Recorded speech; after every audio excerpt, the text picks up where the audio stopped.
Let's put the handshake meme on screen now. Boom.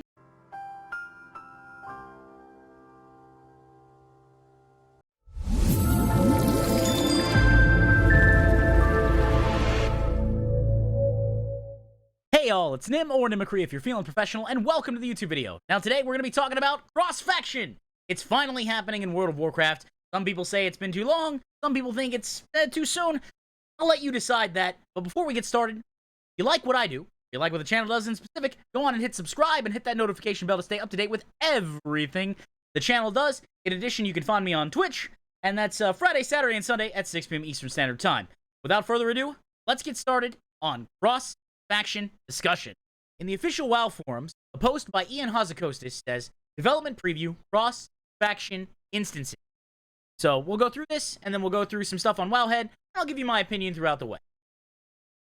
For years now, many players have questioned whether the rules restricting communication and cooperation between the Alliance and the Horde need to be so absolute. The faction divide could keep close friends from playing together, or cause players to feel that their faction leaves them with far fewer opportunities to pursue their favorite group content. But these downsides have long been justified in order to preserve a central element of the Warcraft universe. It all began with a game titled Warcraft, Orcs and Humans, right? But to quote a one-time war, the Horde, times change. So, again, I like the fact that they're at least being flexible. Now, I do hope that they have some type of lore justification, but if not, look, it's mechanics. What are you going to do? You know, is there really lore justification for the fire on the floor? No, you just get out of the fire on the floor. Or the acid on the floor. Or the death on the floor. You just get out of it. Fine. Is there really a lore justification for why, some strike with a sword is, a spinny strike as opposed to a overhead cleave? No, you just do it. So, maybe not, maybe I won't be too hung up on that, but I do hope that, just for continuity's sake, that there's some type of, even a flimsy pretext. And, to be fair, I think the lore team does a good job. I think the art team does the best job. Look at me. But, that doesn't mean that we can't go. So, Ian says, I'm pleased to announce that we are working on adding the ability for Alliance and Horde players to form pre-made parties together for dungeons, raids, and rated PvP. There have been 2 decades worth of code and content crafted with the assumption that parties can only have players of a single faction. True. And while we want to make this feature available as soon as possible, the extent of the change means that it couldn't be ready in time for the upcoming Eternity's End content update. Instead, we're planning to test and release it as part of a subsequent 9.2.5 update. We're eager to hear your feedback about the details we're sharing today and on the details of our implementation when this feature becomes available to the public test realm following the release of Eternity's End. Okay, again, test it on the PTR, give us your feedback. Previously, or if I was being more cynical, I might say feedback. Yeah, you're going to listen to it, just like you listen to the BFA forum, right?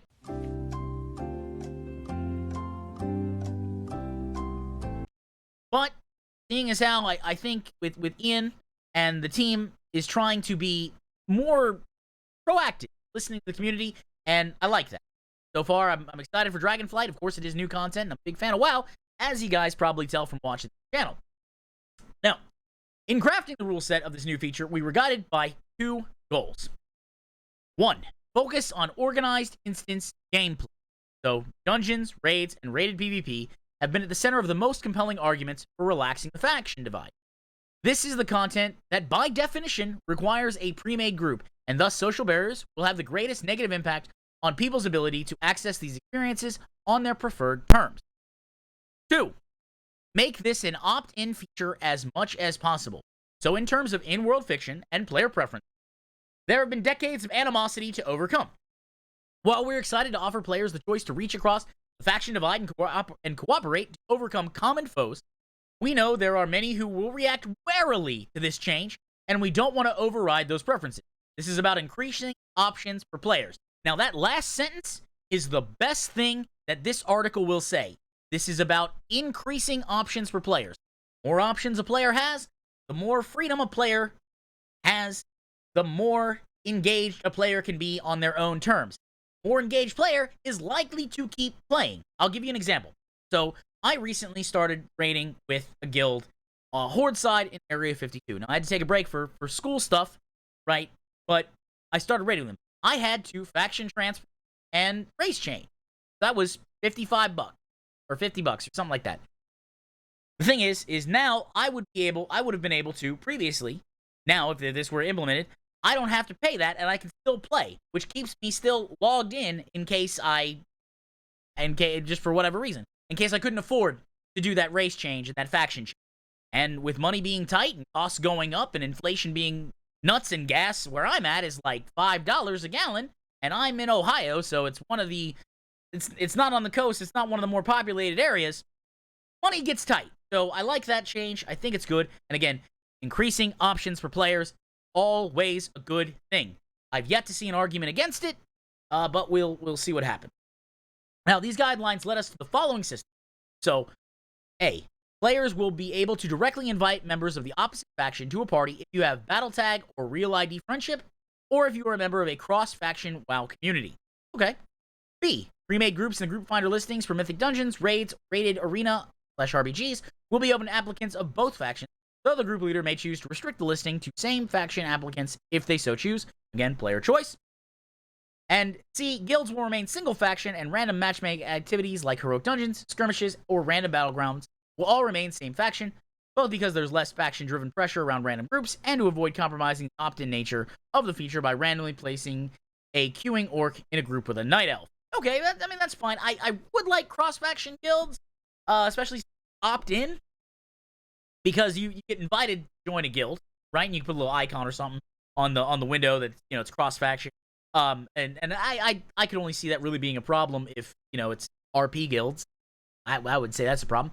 Now, once in a party together, members of the opposite faction will remain unfriendly while in the outdoor world and fully hostile in war mode, as they do today, though they'll be able to communicate through party chat. On entering a dungeon, raid, or rated PvP match, however, all members will be friendly and able to assist each other in combat, trade loot, earn share achievements, and otherwise fully cooperate the same way members of the same faction have always been able to. Okay, that's a good thing. We're enemies until we get to the content. Once we're in the content, we're like, yes, let's do it. That meme. Let's put the handshake meme on screen now. Boom.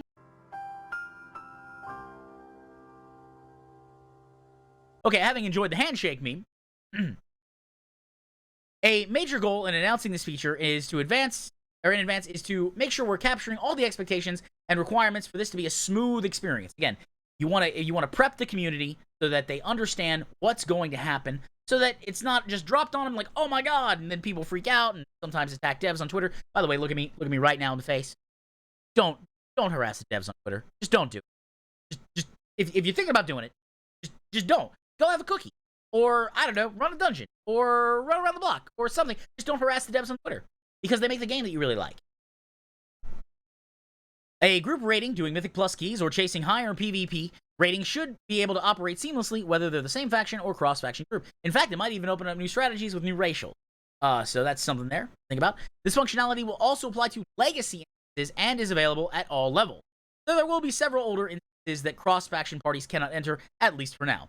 The Battle for Dazzalore, Trial of the Crusader, Ice Crown Citadel, Gunboat, Loot Ship, and a handful of others similarly have extensive faction-specific components. They'll have to be reworked to support cross-faction parties. Okay, so that's, again, there's going to be some limitations, but that's not too bad, realistic. There are likely those who have read this far with some unease, worried that this is chipping away at the foundational principle of Warcraft. At BlizzCon 2019, when an attendee asked about cross-faction play, we responded at that time, Alliance and Horde separation is a pillar of what makes Warcraft Warcraft. But upon reflection, that's an oversimplification. Alliance and Horde identity is what is fundamental to Warcraft. And while at times identity has been one of division and open conflict, we've seen the Alliance and Horde finding common ground and working together ever since Warcraft 3. Notably including the last time a Warcraft chapter was named Eternity's End. And the instances of cooperation in World of Warcraft itself are too numerous to count. Yeah, I mean, look, you got, BFA, Legion, Class Halls, Shadowlands. I mean, you got to take down Garrosh, the Lich King. You wanted to invade Sunwell. I mean, they work together, essentially. So, yeah, it's fine. And again, that's a nice understanding of game communities evolve. Now, I haven't mentioned this yet, and I'm going to mention it now. Game population numbers, right?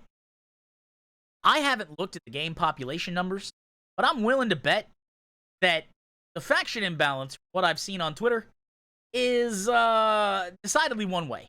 Now, I'm sure some servers have heavy alliance imbalance, heavy alliance favor versus Horde, but most of the rating I see is Horde. Now, I mean, feel free to correct me, drop a comment below, be like, damn, you're actually wrong, because again, I always like to learn, but I feel like Horde is kind of skyrocketing population. Now, we're hopeful that these changes will serve to actually strengthen faction identity by allowing more players to play the faction whose values, aesthetics, and characters they find more compelling, rather than feeling forced to choose between their personal preference and the ability to play with their friends. Following the events of Battle for Azeroth, the Alliance and the Horde are poised in an uneasy armistice. The factions still stand apart, and even as some of their leaders cooperate in the Shadowlands, countless members of each faction will neither forgive nor forget the wartime actions of the other. For every Jaina, there is a Gen. And this seems unlikely to change anytime soon, but why shouldn't players be able to make that choice for themselves, especially in cooperative settings where the story revolves around coming together to overcome dire threats? We look forward to hearing your thoughts and feedback on this feature both now and once it arrives for testing on 9.2.5 PTR. See you in Azeroth. So, again, I like that. So they're a little bit of lore justification there where it's like, hey, listen, we've had an uneasy peace. Let's see what we can do to work with this. Jaina, of course, being a peacemaker. Again, being like, I'm taking that lady's head. Yeah, Sylvanas, in my jaws right now, break a neck. Like, that's the thing. And for those who haven't seen the story of Gen Greymane, I definitely recommend playing through the Cataclysm opening. You will understand from there. That being said, this is a good change. Like, I like this. This isn't a bad idea. Now, depending on, of course, how it's implemented, could cause problems, but I think the team is going to be very careful because they're already prepping the community and they're releasing information and they're talking to people because they want to make sure this rolls out successfully.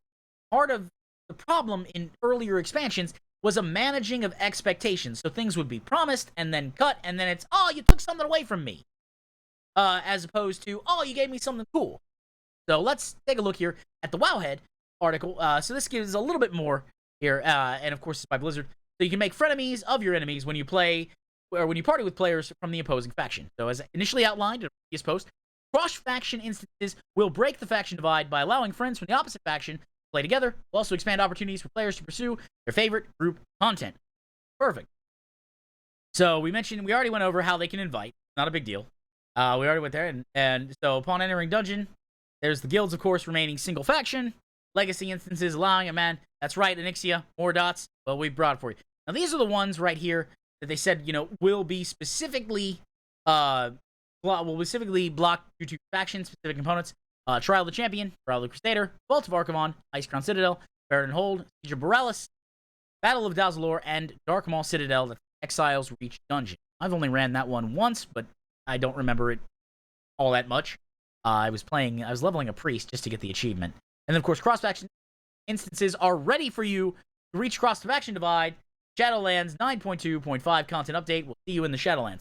So, essentially, this, I think, is a patch for the community. Because right now, there is a problem where if you are not the main faction on a server, odds are you're not raiding. Or you're not raiding at the level you want. So, how do we solve that? Well, the old thing was, time to pull out the old wallet. Let's pull out some money here, and then we'll go from there. Blizzard, I think wisely, is like, well, what if we allow certain cross-factional play? We'll justify it by the lore, and we'll let people play with their friends. Which, honestly, bravo. That's a good thing. I'm glad it's happening. Some people might be like, oh, but Nim destroys the faction pride. No, it doesn't. It doesn't destroy the faction pride at all. You can still play that way. It's all opt-in. I personally think this is a good change. Looking forward to seeing how it's implemented. And honestly, I hope it becomes more and more expansive to the point where you can want to engage in a faction war if you want to, or you can just be like me. I play WoW to dungeon and quest and raid. I'm not a good PvPer. I'm not. I don't do it. I don't care for it. Some people are really good at PvP, and by all means, go with the light friend and win and get gladiator and do all that stuff. I like to raid. That's my thing. I like to raid. I like to take bosses. I like to get me and 19 of my friends and be like, you, big thing, give me the loot. And then they say no, and so we're like, okay, well, I guess it's time to take it. That's what we do. Anyways, so here's the thing, guys. Tell me what you thought about this video. Tell me what you think about this change. Is it a good change, a bad change? You think it's going to destroy the game? Could it possibly save the game? Could it do any number of things? Maybe I'm blowing this all out of proportion. Anyways, this was a fun video to make. So, again, tell me what you think. If you like what I do, or you like what the channel does in specific, go on and hit subscribe and hit that notification bell to stay up to date with everything the channel does. I'm trying to make more videos as I can, and that's why this video is releasing on the day it is. Second, I stream on Twitch every Friday, Saturday, and Sunday at 6 p.m. Eastern Standard Time. We do a lot of MMO stuff, but every now and again we'll dip our toes into a little Soulsborne. I'm currently working through Bloodborne, and oh my god, I can't believe I waited so long to play that game. It's so good. So that's something there. If you're social media inclined, you can follow me on Twitter, and that's @Nimicry. That's good for memes and back and forth and little quick things, and I answer as much as I can. If you want to have a longer conversation, there's a link to my Discord down below. And finally, for those who want to parse rank 1, there is Patreon. Listen, everybody has a Patreon. You guys know what it is. If you want to support the channel in a monetary way, that's the best way to do it. There are some perks, there are some things depending on the tier, but it's patreon.com/Nimicry. I'm not going to bang on about that anymore. Listen, I had a fun time with this video. I'm always glad to report good news with WoW, or what I think is good news with WoW. So this was a fun video to make. And may the mount you're farming drop on the first kill. Bye.